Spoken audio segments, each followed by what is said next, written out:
Hey everybody, and welcome back to another RCT2 review. Today we have the pleasure of being joined by Sammy, who is the builder here of this recent design. This is Dazada. This is design winner on New Element, and this scored high enough to grant Sammy the status of parkmaker. So we have a new parkmaker in our presence here, and I am thankful to be joined by him to talk through the park. So welcome. Thank you. First time caller, long time listener. We appreciate that always, but you've got a pretty cool coaster on your hands here, and actually just a cool map in general. No custom scenery, I think. Is it full NCSO? Not at all. Full NCSO, yeah. Fantastic. That's beyond my general abilities, so always kind of cool to see, and love seeing the new track pieces in here. Yes. Thank you so much to... how does one conventionally say the name? I know that it spells out extreme, but it's X. I just call it X7, I guess. X7, yeah. X7 has breathed new life into this community, and for that we cannot thank them enough. Absolutely, absolutely. So what got you started with this? And I'm just gonna kind of pace around a little bit as we talk, just to kind of look at things. We can go through it too, but what got this map going for you? Well, it was just after Head-to-Head X had finished, and I had a new fire lit under my backside, where I was like, we've done so well this head-to-head, and I really wanted to prove that I was not only a team player, but I could do it on my own as well. And in some way, I was saying to myself, I have been a member of the community for a long, long time. And I would say that I've had the potential to do something very good for a long, long time. And that only usually comes out during the competitions. And I just looked at myself and went, I'm speaking a lot, reviewing stuff, and having comments on stuff, and all of these things. How can people look at me as an authority? Not that they should be looking at me as an authority, but I really thought that I should maybe back up my opinions with something. So I was like, all right, I'm going to lock in. I'm going to go for Parkmaker. I'm going to get a green name, and I'm going to make something that people can go, oh, not only does this guy have good advice, but he can follow his own advice as well, which I feel like helps you to make a strong argument to somebody that they could improve were they to follow your advice. I love that you started with the goal of getting to the parkmaker spot. Like, that's cool that you had the goal, you saw it through, you achieved it, which is awesome. I'm sure you were sweating it Thank out goodness. Once it was submitted, right? Yes.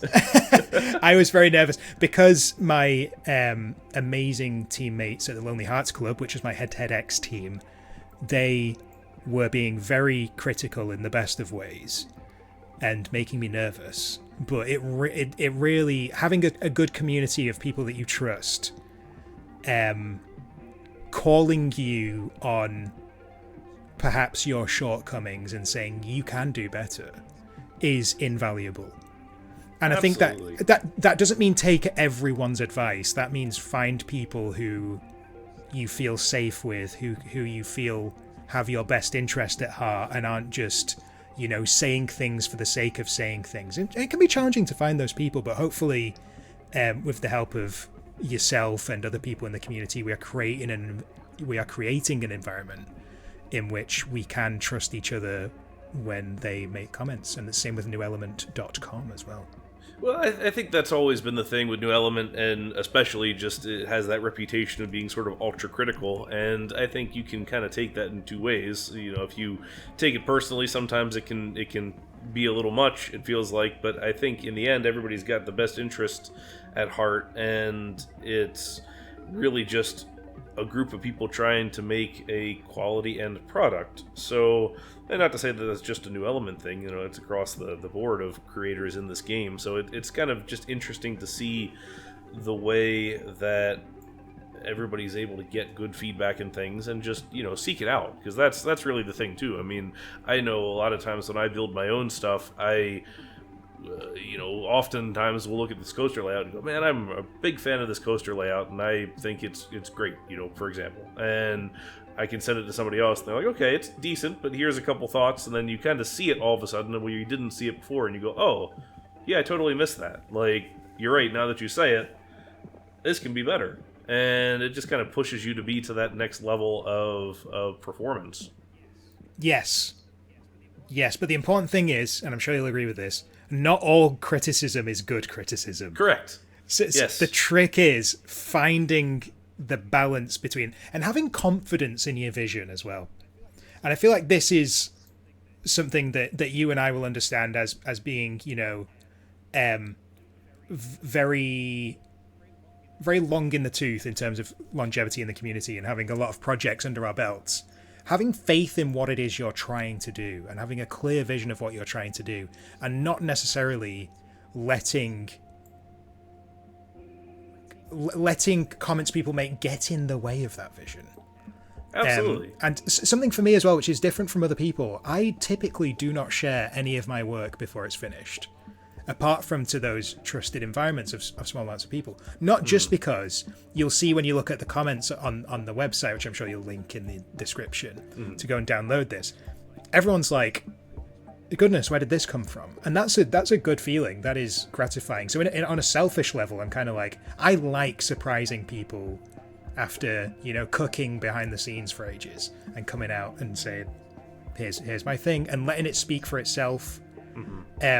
But another effect of that is I don't necessarily have my vision polluted by just every opinion, which for a lot of people is that sort of open feedback from everybody is really good, and I especially value that when you're starting out, because broadly speaking, any of the more experienced people in the community, they're going to have a piece of valuable information for you. Always color the underside of your paths. It's like a cliche one. Don't have too many textures. Don't have too many trees in there. And all these simple pieces of information that anyone can give you. But then when you get into the minutiae and it becomes matters of taste, that's when you need a trusted group of people who are going to understand where you're coming from. Absolutely. Well, let's talk about this coaster, because that's obviously my thing that I'm most interested in. This is a cool layout. So double launched, I guess, Intamin LSM coaster here with a couple of cool inversions, some nice dueling moments here. All the new pieces being used to great effect. It's amazing how naturally those pieces just slot into builds like this. How'd you build it?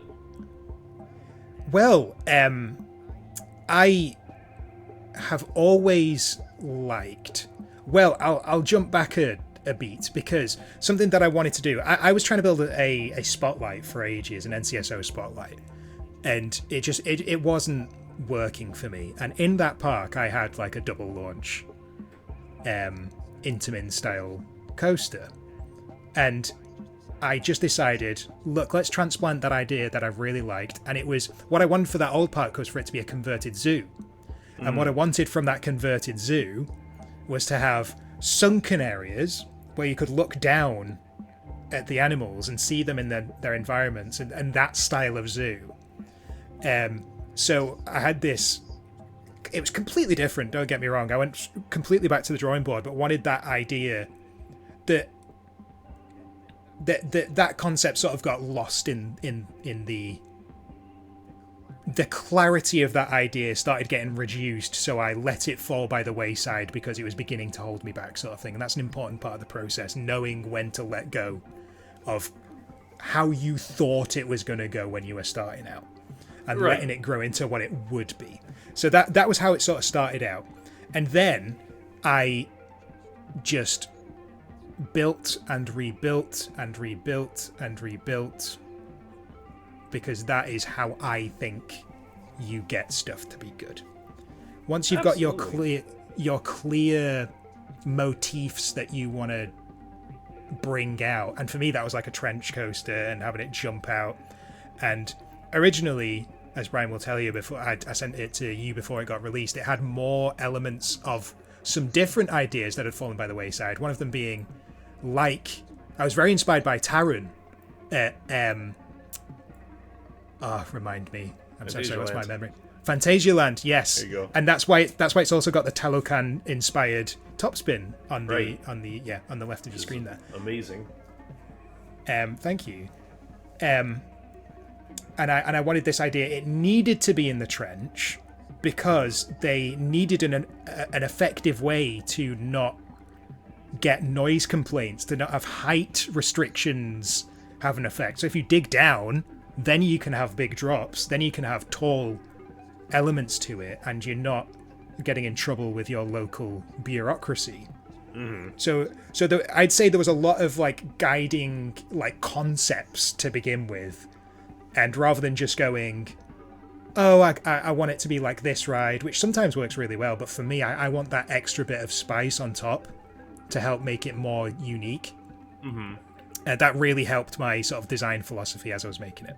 I think you and I definitely like that sort of more detailed, story-driven kind of narrative, and something that might not necessarily be fully explained or explored in the actual map, but it's just something that as you think about it, you know, it kind of guides your design principles and really kind of makes it what it is. I mean, I loved this topspin. It's really cool just watching the sequence and the shoestring hack that you've done. I've got a similar hacking tutorial that I've been really wanting to write for a very long time now, and actually there's some things that you've done here, like the holding brake for the drop and everything, that are very clever and make me want to do a little bit of adjustment to that. But I love the way that this is just kind of buried in there. I mean, top spins feel like they were made to be themed, and this one really nails that. Yeah, you watch Talocan and you're like, why isn't every top spin like this? It's so perfect. It really is. And this is the first ever shoestring I've ever made. Would you believe that? Really, the first one? The first one I've ever done, and I designed it nearly from scratch. I'm incredibly impressed, because the biggest issue that I find with these guys is just trying to get it to park in the same spot. And that was a nightmare. If you you know the map. So if you click on the map thing and it opens the map up, you'll see like a huge, it is almost a rude symbol that points off. That was me using the mini golf holes, which have a track progress of 1, to make it line up. And Brian, trust me when I say I made it line up, but the game has different ideas of what lines up and what doesn't, and it changes its mind. It is a fickle mistress, but we love it all the same. Absolutely, and it's just seeing the way that you know, it's that satisfaction of seeing it actually work, and then you can run it for 20 times and it still works. That's a really key feature.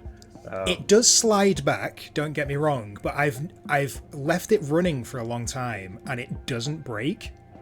Which I don't know why it doesn't break. I'm not clever enough to understand why it doesn't break. It feels like it should break, and maybe on a long enough timescale it does.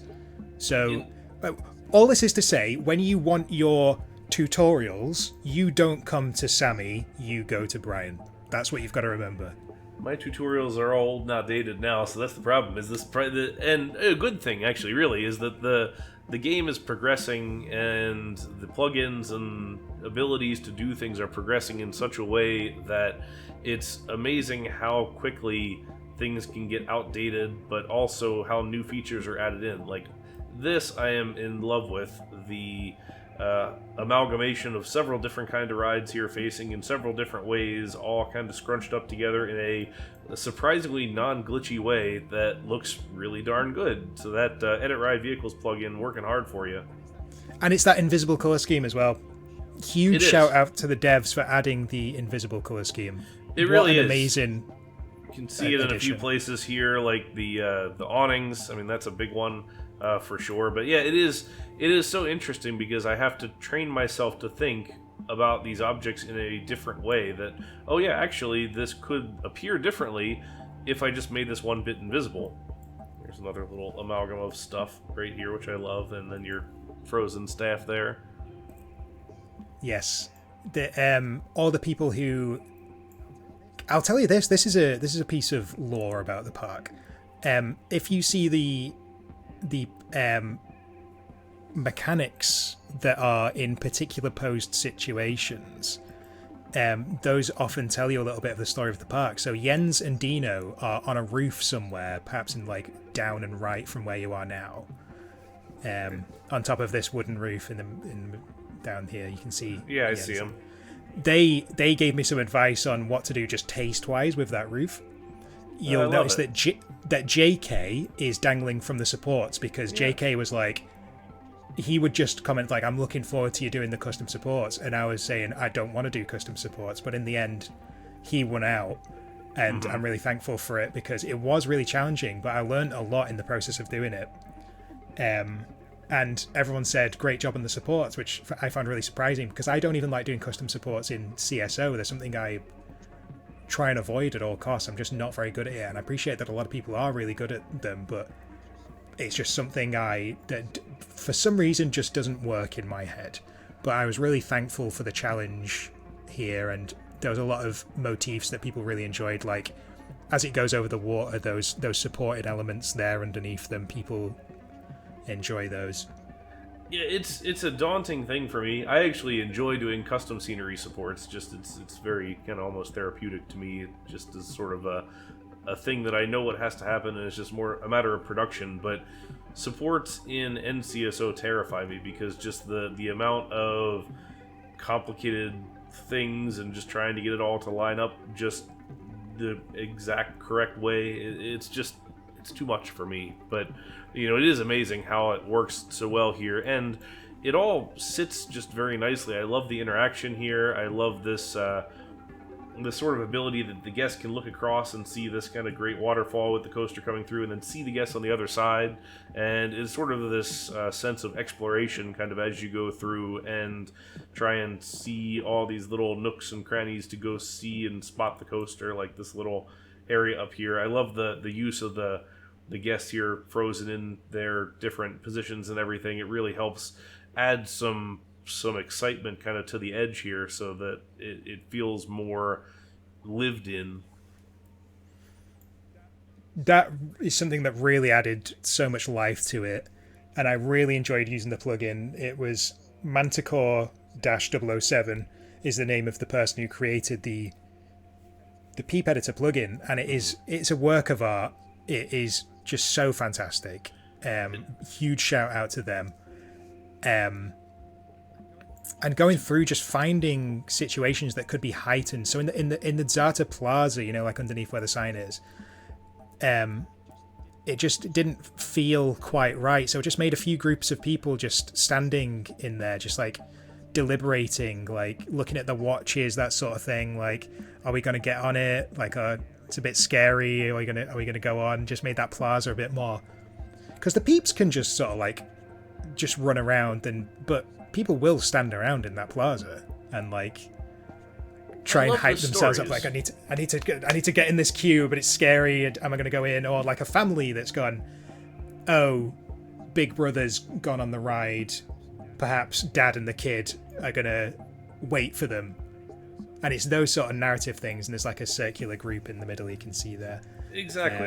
I love the stories, and I love the ability to give you things to, if you so choose, to really dig into and explore and see stuff and click on things and just kind of see people interacting with stuff and doing things. And these plugins, like Manticore's plugin, has just been so cool to do that because it saves some of that like ultra complicated, okay, you could do ticket queues with a mini golf hole or something and get them to queue up that way or whatever, or a maze or whatever. And there's just so many things that were sort of kind of doable, but it was also kind of a pain in the butt to do it. So it just has simplified everything and really lets you get into the details there, and it's so good. And the amazing thing about Peep objects is that they are not limited by the same things as custom scenery objects. You can move them by just like, I'm not sure whether it's pixels, but by one like left or right, and you can get them in very, very organic situations that would be much more rigid in if you were to use custom scenery objects to do it. If you were to like use the mannequin style objects, which some people have used to truly outstanding effects. The one that jumps to mind is obviously Andrew in Belle Isle. Huge shout out to that, because because I was trying to heighten my own game, I was looking to like what have been the recent meta lurches forward, great leaps forward, and one of them was, well, one of the many ones which took place in Belle Isle was the liveliness of it. How Andrew took such care to make it so full of life with the Peep objects. It is. I feel like Belle Isle was one of those just seminal like releases that is just so incredibly high level that it kind of either makes you want to just stop entirely because you're just like, man, you're never going to get there, or it just really revitalizes your interest in the game and just says, all right, I want to explore how I can do this throughout. And it's just so cool to see when you get somebody pulling out a release like that, just what it can do to the overall quality of everything. Love these trees. These custom trees with the bushes and everything. Those are really, really quite nice. Thank you. Those were just a happy accident. I was just playing around and it turned out really well, so here they are. They made it through. Well, I think the landscaping in general is just really nice. It has that sort of old new element kind of meta of the flowers in the landscaping and little rocks and things and the ruins here and there and bushes and underbrush and everything, but it's just done so well. The invisible color on the flowers here just to get that little bit of crunch here in the grass, like it's very nicely detailed and sunk into the water here. Just it adds that extra layer of just kind of detail that I think we all enjoy viewing. Thank you. It's really nice to have the community. When a release first comes out, one of the great things that happens is that people are just posting screenshots of things that they like in the park. They'll just post a screenshot and be like, so cool, love the hedge. It's just like, it's a small comment and it's sort of like, inverted commas, low effort, but they just are such lovely comments.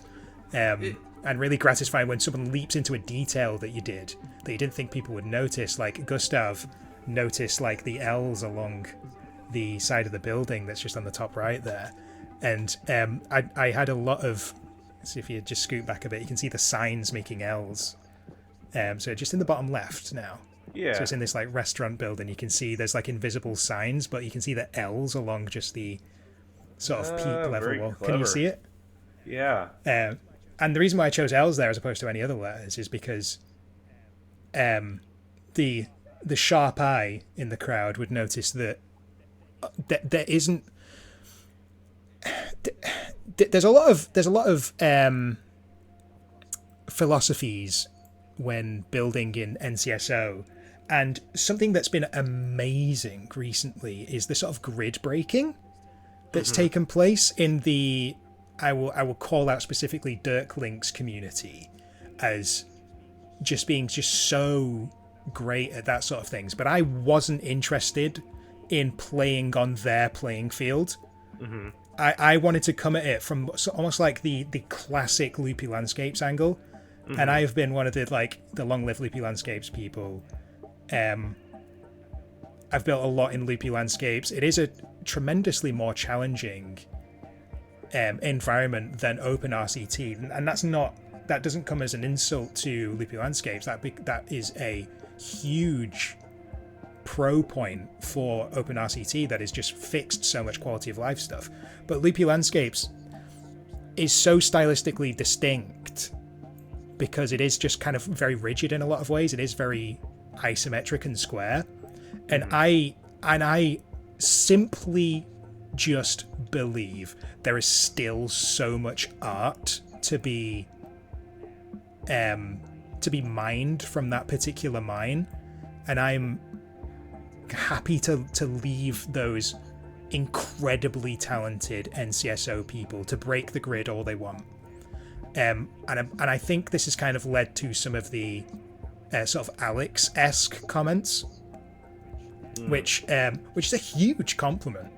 Huge Absolutely. Compliment. But I think it's the reason why they're saying Alex-esque is because Alex and I are good friends. We talk a lot about RCT, and we both have this philosophy of the base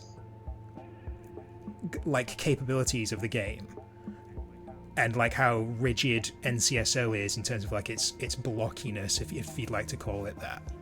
It is still iconic. It's still good. There's a reason why we were drawn to it. There's a reason why it still feels so good to us now, even after all these years. And I think, and the Alex releases and the releases, this release, we are simply demonstrating there's still a lot more we can get out of it. I hope, anyway. So that might be a bit of like an indicator as to why people feel like Alex and I make a similar effect when we jump into the game. It's because we have that similar philosophy, and it's a philosophy that anybody can pick up. It's by no means, something we're keeping a deep secret. So please, everyone make Alex-esque stuff, because I think it's gorgeous. I think you're absolutely right, and it's one of those things where it has that feeling where even though there's definitely modern elements to things and incorporating new things, it's got that sort of timeless classic feel to it. And when you look at it, it just feels sort of quintessentially RCT, and it just kind of feels nice. Like, there's just something about it that feels pleasant, that feels fun to explore, and I really appreciate that in Alex's builds. I think this one nails it. It just kind of has that just very pleasant feel to the whole thing, and just works so nicely. Yeah, I mean, it's an incredible ride, incredible just whole map in general. Even as my computer gets bogged down by the thing, it's just so nice to just sit and watch. And honestly, I find myself doing this more often now, where I just will sit and let something run for a while and just kind of do what we're doing here and just kind of look around and explore and just watch the coaster, just because it's just fun to just watch it go. I love the dueling aspects of this. Like, the self-duel is just so cool on it. If there's one thing in this map that you are kind of like most proud of, that you think you just nailed, what would that be?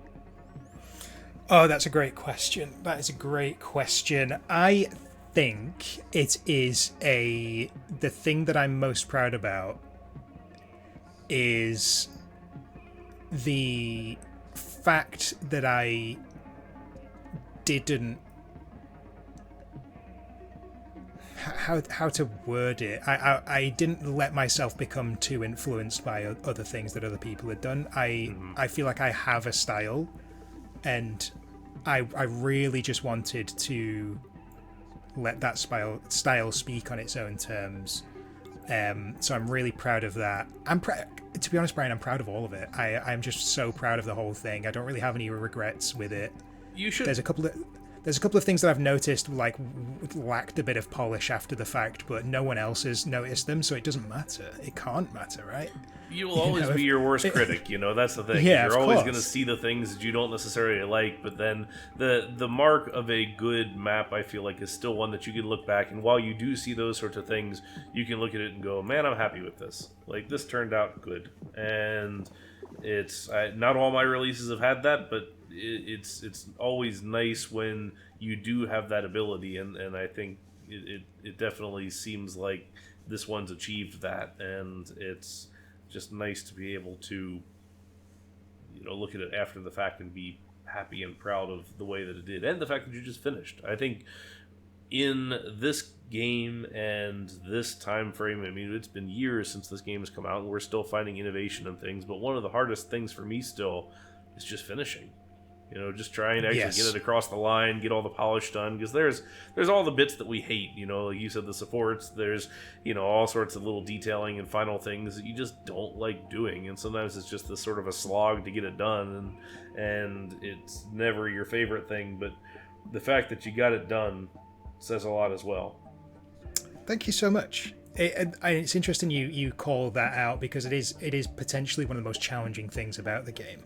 And something that I did was, during my last session of finishing this up, I decided to record that. So a video that will probably be out on my channel when this goes up on your channel is a video that's all about that. So once you've finished every video on Brian's channel for the second time, you owe him 2 watches, okay? Even if it's while you're sleeping, getting that AdSense. You can head over to my channel and see that video. And I'll have a link below for both your channel and then for that video, because I will let you release that one first, and then we can very neatly package this up and have a quite nice viewing of this, and then you can go see the behind the scenes there. So, 2 in 1. It's fantastic. What more could you ask for?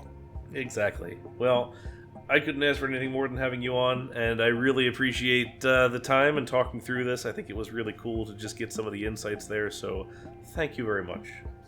Absolutely my pleasure. Thank you so much for having me. It was really fun to just go into a bit of my philosophy behind it. That sort of thoughtfulness is something that we should talk a bit more about with the game, because I feel like it would help people finish more and help people achieve what they feel like they should be achieving. So I'm really thankful that I got to just speak with you about it. Absolutely. Well, I will provide a link to the download for this map so you can go take a look, and you will need Open RCT, the latest version of that, so I'll have a link to download that if you need to as well. And like I said, there's all the other stuff like the videos and all the things. So, as always, thank you very much for watching, and catch you in the next one. Bye now. Bye!